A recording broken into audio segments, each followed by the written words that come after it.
বন্ধুরা এই দেখুন কচি এঁচড়। তো এই এঁচড়টা আজকে রান্না করব, তো সেই রেসিপিটা আপনাদের সঙ্গে শেয়ার করব। তো বন্ধুরা এই যে এঁচড়ে দেওয়ার জন্য আমি এভাবে এই আলু কেটে নিয়েছি, দুটো তিনটে আলু, আর লঙ্কা চিড়ে নিয়েছি, আর এই যে মশলায় দেওয়ার জন্য এই যে আদা কেটে নিয়েছি। তো চলুন দেখতে থাকুন, এঁচড়টা এবার কাটবো। তো বন্ধুরা দেখুন এই যে ইঁচড়টা আমার কাটা হয়ে গেছে। তো আপনারা ইঁচড় কাটার সময় হাতে একটু তেল লাগিয়ে নেবেন, সর্ষের তেল, আর বটিটায়ও একটু তেল লাগিয়ে নেবেন, তাহলে দেখবেন আটা আর খুব ধরবে না, বটিতেও আটা লাগবে না, আপনার হাতেও আটা লাগবে না। তো এই যে ইঁচড়টা কাটা হয়ে গেছে, এবার আমি এটাকে সিদ্ধ বসিয়ে দেবো। কচি এঁচড় তো এমনি এঁচড় একটু সেদ্ধ করে নিতে হয়, আর এটা একদম কচি এঁচড়, তো একটু সেদ্ধ না করলে হবে না। তো এঁচড়টা আমি সেদ্ধ বসিয়ে দেবো। তো এই যে এঁচড়টা আমি সেদ্ধ বসিয়েছি। তো সামান্য একটু হলুদ দিয়ে দেবো,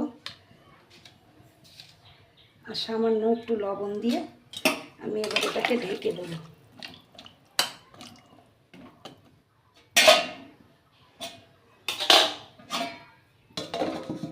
তো চলুন এঁচড়টা সেদ্ধ হতে লাগুক, ততক্ষণ আমি মশলাটা বেটে নিই। তো বন্ধুরা এই যে দেখুন মশলা আমি নেব, আদা, জিরে, ধনে আর শুকনো লঙ্কা। তো এটাকে আমি তো বন্ধুরা এই যে দেখুন এঁচড়গুলো আমি সেদ্ধ করে নিয়েছি, এই যে জল ঝরিয়ে নিয়েছি। তো এঁচড়টা সেদ্ধ করে নামিয়ে রেখে আমি গেছিলাম আমার মেয়েকে স্কুলে গেল ও ট্রেনে তুলে দিতে। তো এসে এই এঁচড়টা রান্না বসিয়েছি। তো এই যে আমার তেলটা গরম হয়ে গেছে দেখুন। এবার আমি এই যে আলুগুলোকে ভেজে নেব আগে।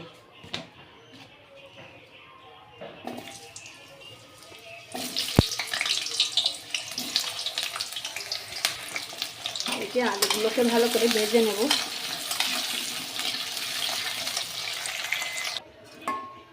তো বন্ধুরা এই যে দেখুন আলুটা আমি ভেজে তুলে নিয়েছি। তুলে নিয়ে এই আলু যে ভেজে নিয়েছি এই তেলের মধ্যে আমি দেব কয়েকটা গোটা জিরে ফোড়ন দেব, আর দেব দুটো তেজপাতা। তো দিয়ে এবার আমি চিংড়ি মাছটা দিয়ে দেবো।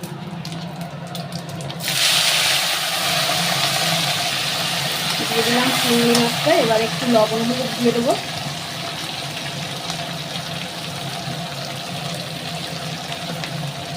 মানে অল্প লবণ হলুদ দিয়ে দেবো এই মাছটাকে, দিয়ে মাছটাকে একটু নেড়ে চেড়ে ভেজে নেব। তো বন্ধুরা জানেন তো আমি একা হাতে ক্যামেরা ধরে করি, ওই জন্যে আর কি একটু অসুবিধা হয়। তো আপনারা একটু কষ্ট করে দেখে নেবেন প্লিজ। তো এই যে চিংড়ি মাছটা ভেজে নিয়ে এবার আমি দিয়ে দেবো এই মশলাটা। তো মশলাটা তো আপনারা দেখেছেন কী কী দিয়েছিলাম, ধনে, জিরে, 5-6টা শুকনো লঙ্কা আর আদা। তো এই মশলাটাকে এবার আমি এই চিংড়ি মাছের মধ্যে দিয়ে দেবো। তো আমার মেয়ে বলছে মা পেঁয়াজ রসুন দিয়ে তো করতে পারতে, আমার বড় মেয়ে বলছে, কিন্তু আজকে আর পেঁয়াজ রসুন আমি দিলাম না। তো মশলাটাকে এবার ভালো করে নেড়ে চেড়ে ভেজে নেব।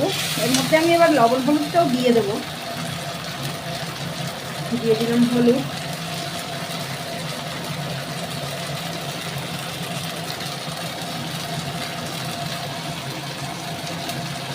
দিয়ে দিলাম পরিমাণ মতো লবণ। এবার এই মশলাটাকে আমি ভালো করে ভেজে নেব। মশলাটা ভাজা হচ্ছে, এর মধ্যে দিয়ে দেবো কেটে রাখা কাঁচা লঙ্কাটা।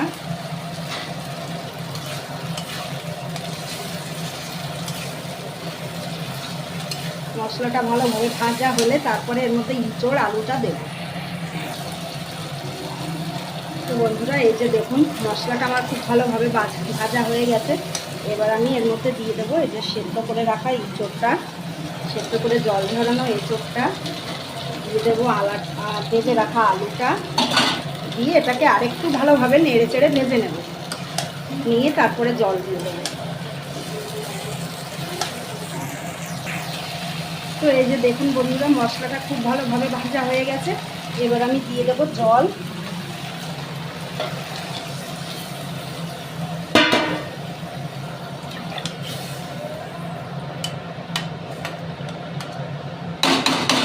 জল দিয়ে এটাকে আমি ঢেকে দেব।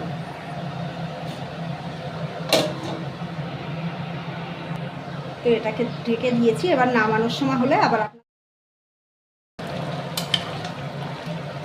তো এই দেখুন বন্ধুরা, ইঁচড়টা কিন্তু আমার হয়ে গেছে। তো এবার আমি দিয়ে দেবো এই যে গরম মশলা গুঁড়ো। গরম মশলা, গোটা গরম মশলা বেটে দিলেও হয়, কিন্তু আমার আজকে বাটতে ইচ্ছা করছে না, তাই আমি গুঁড়ো দিয়ে দিলাম। এবার দিয়ে দেবো একটুখানি মিষ্টি, মানে চিনি। তো আমরা কিন্তু একটু এই ইঁচড়, বাঁধাকপি, তারপরে কুমড়োর তরকারি, এসবগুলোতে আমরা একটু মিষ্টি খাই। তো যারা মিষ্টি না খান দেবেন না। তো এই যে দিয়ে দিলাম, এবার আমি এটাকে নামিয়ে দেবো। তো বন্ধুরা, এইভাবে আপনারা একদিন ইঁচড় চিংড়ি করে খেয়ে দেখবেন কেমন লাগে। করে খেয়ে দেখে কমেন্টে আমাকে জানাবেন। তো চলুন এটাকে এবার আমি নামিয়ে ফেলবো।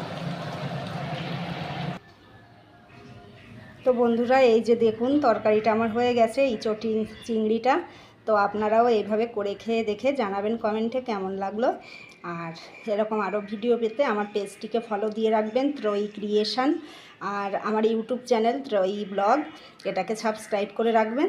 তো ভালো থাকবেন সবাই, দেখা হবে আবার পরের ভিডিওয়।